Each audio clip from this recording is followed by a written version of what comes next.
Here with the co-CEOs of UltraSignup, David, Jay, welcome. Thank you. Happy to be here. Thanks. Hi, well, we're excited. happy to be here. Like, you brought us here, so let's, we want to say thank you for allowing us to cover such a cool event.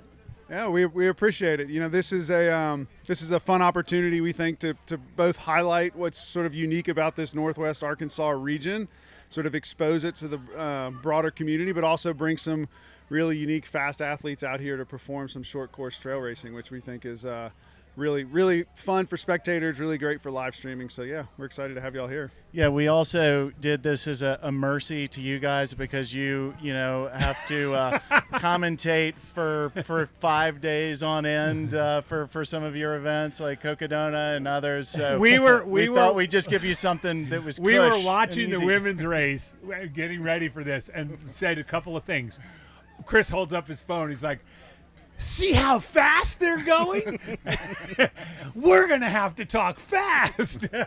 And also be more concise and, practice brevity. Like, we had to make sure that we were on the ball. No yarns of days gone by. We had to focus and give these athletes their due and also get real familiar with those bib numbers real quick. So let's talk about, I wanted to jump right in and talk about a couple of topics, starting with the prize purse. We just had the top three men on here, and I towards the end I asked them, hey, I know money's not necessarily what motivates us all in this sport, but it certainly doesn't hurt. And they're out there battling and trying to reel in Christian, and they were in second, third, and fourth, and someone's going to end up fourth, and I mean, I think they all agreed, yes, money is in their mind as professional athletes or wannabe professional athletes, and yet it's also something that grows the whole sport. So as you guys envisioned this, and as we were mentioning offline, there are a couple of races around that over the years have done prize money this way or that way, but you guys have really taken this sort of crowdsourced donation idea and kind of piloted it right now. How's it feel at this point as you see it taking place in real time? Yeah, what we wanted to do with this event was like I said, highlight Northwest Arkansas, but also use this as a testing ground for us to do some experimentation. There's been a lot of conversation in the sport about how there's a desire for our professional athletes to be able to live like professional athletes, to have this be their career, to be able to make a living from the sport that they love. And so we said, hey, why don't we open that up and give the community a way to sort of put their money where their mouth is? If we really want to see these professional athletes perform, we can only rely on the brand so much. We can only rely on the race directors so much. There has to be some contribution from us as a community as well. And I think there's a lot of potential left in this model. I think there's, there needs to be some carrots given to the community sometime to get them to come along. But this I think demonstrated that there is something here that can be leaned into by other race directors and taken as at least a model that they can build off of in their own unique way to help drive their prize purses up. Yeah, and I'll just add I think the key word is experimentation here, and there's a lot of experimentation going on. I mean, Aravaipa and Mountain Outpost has been doing a lot of experimentation, both with live streaming and other things. And all of it is really to see if we can catalyze kind of the next phase of growth in the sport. And some of it will work and some of it won't. But I think if everybody collectively keeps trying things and sharing what works, I think we'll see continued growth. And that's what everybody I think wants. It's better to be growing than shrinking. And so I think if we're all kind of keeping at it, I think it will continue into the future. One or both of you wrote a wonderful piece in the more recent newsletter in UltraSignup about that day in the park 4 years ago, right? Yeah. When you guys signed the papers for UltraSignup, it brings me emotional because it was like the middle of COVID. The company had been going for a long time. Mark Gilligan was obviously ready to move on from it, and these two guys, without a ton of experience in the sport or took it over in the midst of this, and here you are. What's the 4-year journey been like? Yeah, it was when we look back on the day, and Jay and I'll probably forever remember it, September 25th, 2020. When you look back at that right. day and you think, all right, we're taking a big step into a business that's entire model is based on people being able to get together and participate outdoors, and we could not sign the documents for the closing at the same picnic table at the park. We all had to go up one at a time with our masks on, and when we look back at it in hindsight, we're like, oh my gosh, how crazy is that? Seems borderline insane in retrospect. Yeah. But we had irrational confidence, I guess is what we'd say. We had irrational confidence that the sport was going to rebound, that it was going to be bigger and better than ever, and we really wanted to be part of it. And the journey's been pretty unbelievable. It's, obviously everyone knows it's a wonderful community. So you start with a wonderful community to try and run a business in. And then every person we've added to the team has been a passionate, dedicated trail runner. And so to be able to build a team that's scattered all across the country of passionate trail runners has been really special for us, because we know every day, and I'll just tell everyone listening to this, if you see someone that works for UltraSignup, give them a hug. Like they're getting paid too little, they're working too much, and they're doing it all so that you can come out and do trail races. It's been really special for us to have this team get built and to really work on some new initiatives and new projects. As we keep trying to figure out ways that we can help the sport continue to sustain this growth going forward. Yeah. It has been pretty amazing to watch the genesis of UltraSignup, like go from the page where everybody just goes after they've had a couple of too many, or or when they're trying to figure out how to plot their next few years. These guys count on I have no doubt about that. Amazon shopping, it's like late night UltraSignup. DrunkSignup.com. But you also It exists, actually. You also took it to the next level in having initiatives such as the Dirt Circus, and now that the Dirt Circus, the second season kind of wrapping up here, how pleased are you with what has happened so far, and what does 2025 hold for season 3 of the Dirt Circus? Yeah, Dirt Circus is, we created that as a way for us to try and do what we do online. We wanted to bring it to the real world. So we wanted to create events around the country where we could bring race directors together, we could bring runners together, we could bring brands together in a casual, non-race format, right? This was just a community event, sort of designed to be a mini expo.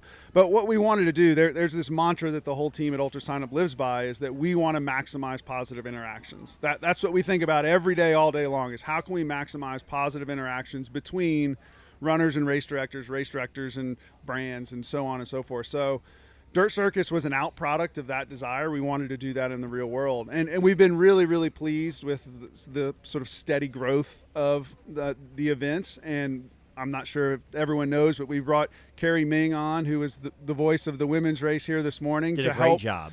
To help take over Dirt Circus and bring it into its next future. And so we continue to think that that's going to be an important part of the business for us. Race directors don't have enough opportunities to meet with people and talk about their races. There's not a lot of opportunities for them to do that.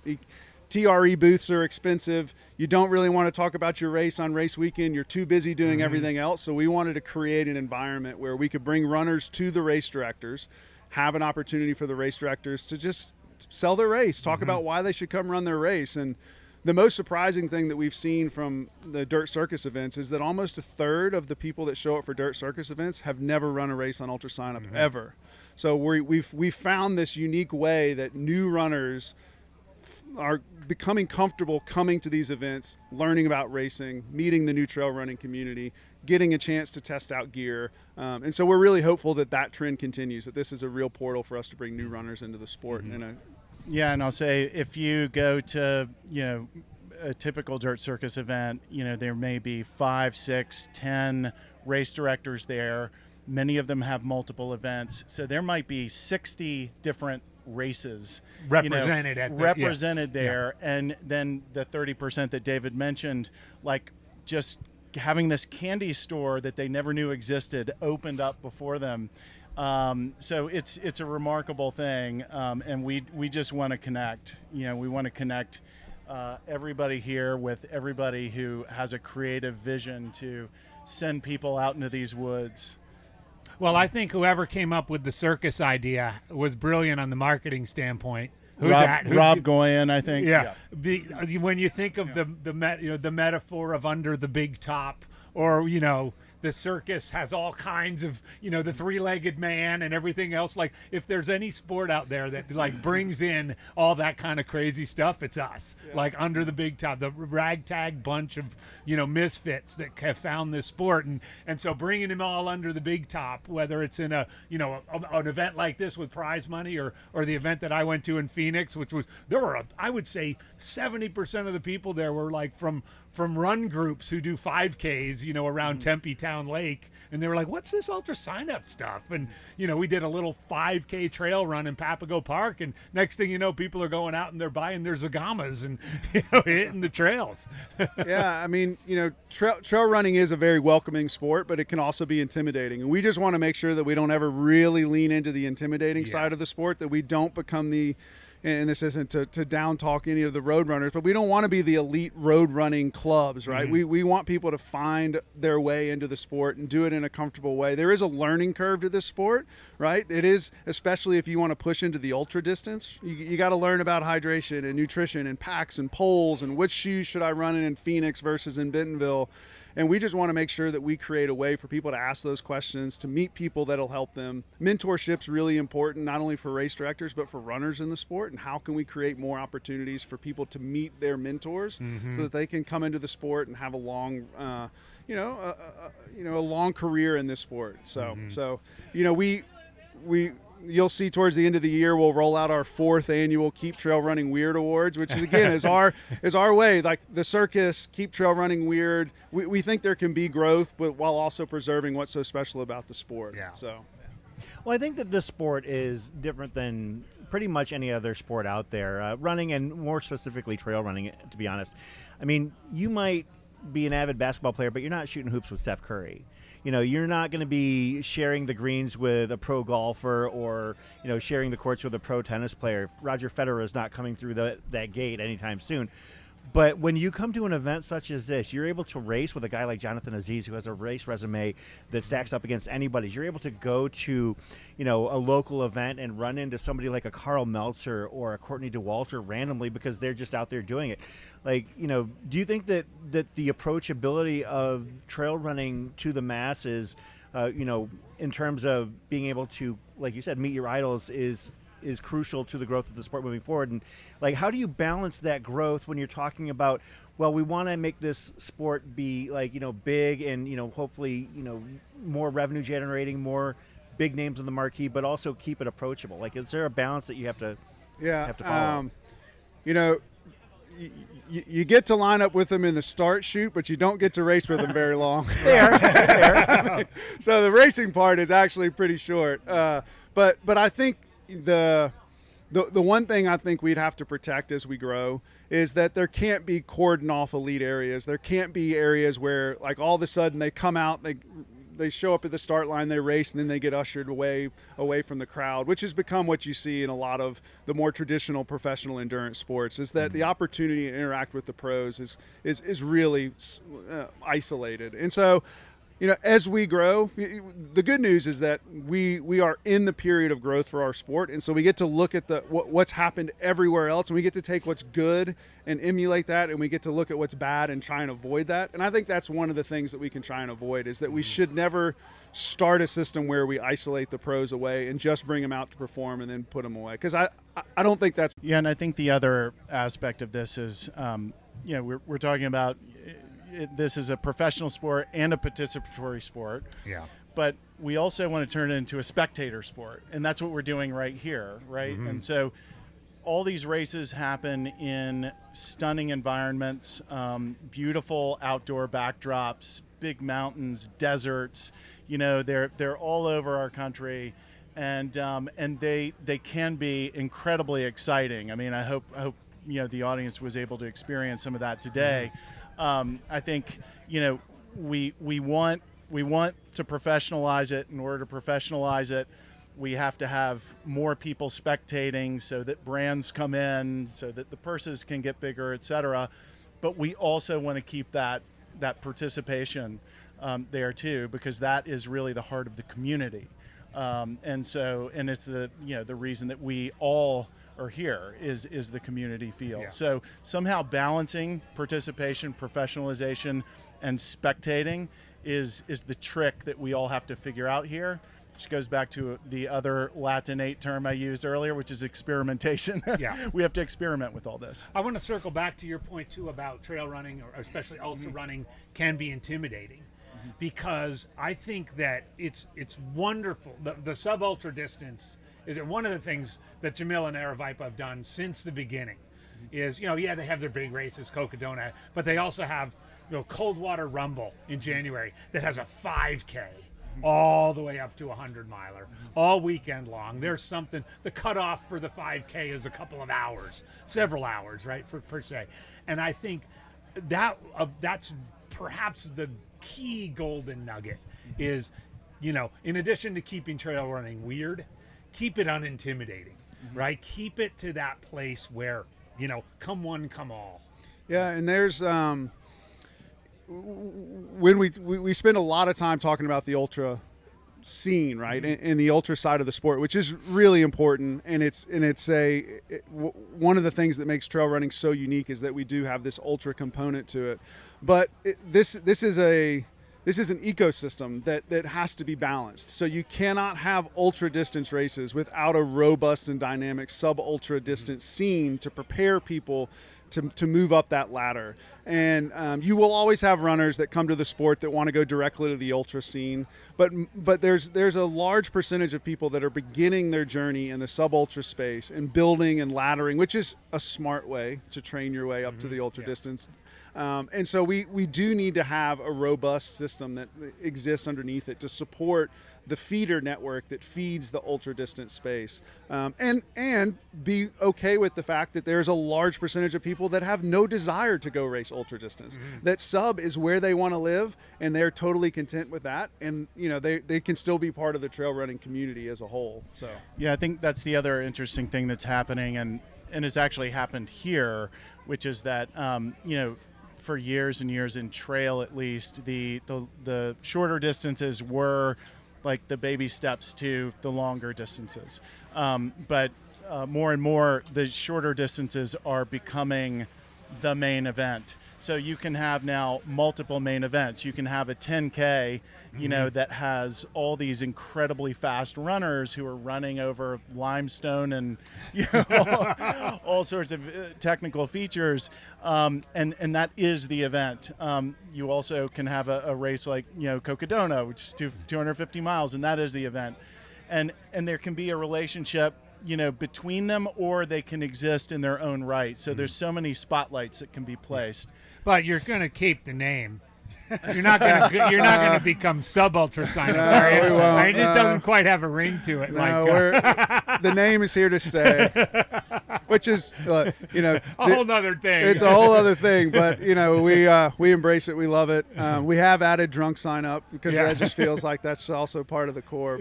But yeah, ultra sign up to stay. Yeah. So I believe you had 8 events this year, 8 Dirt Circus events across the country. How many do you plan on having in 2025 again? So there'll be 10 next year. Okay. All the same markets, or do you already have that already planned out? So it's not fully planned out. We'll be going back to some of the key markets. So Phoenix, San Francisco, Boulder, Seattle, San Luis Obispo, and then we're going to try and add some more East Coast events. So, we're looking at, somewhere in the Southeast, somewhere in the Northeast. We're leaning into that a little bit more. So we're going to add one down there. But, the hope is that this continues to grow. We want to make sure that we can grow in a healthy way and that they all can keep and maintain that unique feel about them. And so we're trying to grow them slowly year over year. But eventually we hope to have, 15 or 20 of these in markets. And we want the community to want us to come there, right? And so we're also trying to identify where we think we have a good number of race directors that can support the event, a good number of runners that can support the event, and brand reps that can actually show up and help put on that sort of expo feel for everybody. Yeah. So that's sort of how we try and target the communities that we go to. So what you're saying is neither of you have any interest in any weekends off for the rest of your lives.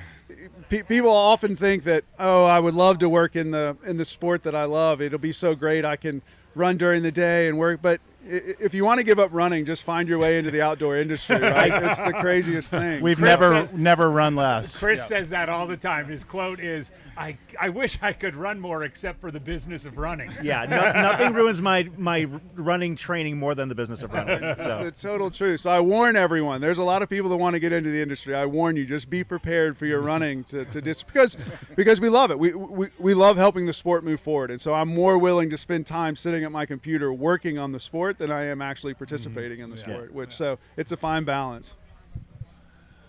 Well, guys, thanks for coming on. I mean, I had my first Dirt Circus experience back in April and had a blast, and I love Bentonville. I've been here several times, and I think you guys have kind of hit the sweet spot with the partnerships building here, and it's just been great, and I'm looking forward to jumping into the 10-miler tomorrow, actually. Love it. So we'll see how that goes. Well, Hopefully you'll keep the blow up thing up until I finish.